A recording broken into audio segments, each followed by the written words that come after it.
Tennessee Highway Patrol is logging hundreds of thousands of taxpayer dollars in overtime this summer, and they say it's because of the protests we saw last month. Levi Ismail has more from the Capitol building, where troopers have patrolled around the clock. This is far from the same tension as before, and by before we mean just 2 weeks ago. At one point there were 12 of us out there, and there were 150 highway patrol people that we counted.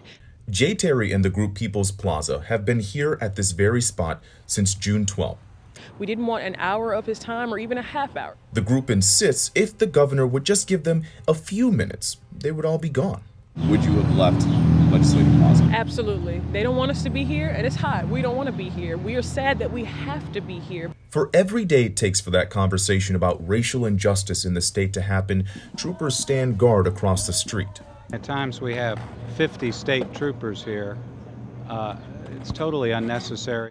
What we found, and what Nashville Representative Mike Stewart is now learning, is that in June alone, troopers accumulated $850,689 in overtime, another $27,936 for travel expenses, all related to protests and placing troopers here overnight. In a year when we refuse to give the teachers a pay raise, when we still don't have expanded health care, I don't think we can be wasting money harassing peaceful protesters.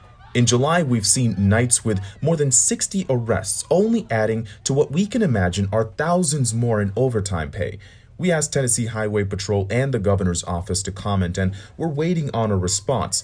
For now, protesters say time is money, so let's not waste any more. We would love to be able to just speak to the governor, make sure that our concerns are heard, and go home, but the governor won't allow that. Levi Ismail, News Channel 5. We reached out to the governor's office for a statement. We were told, quote, the protesters you reference have repeatedly defaced public property and violated Tennessee law. We will continue to protect public property and enforce the law.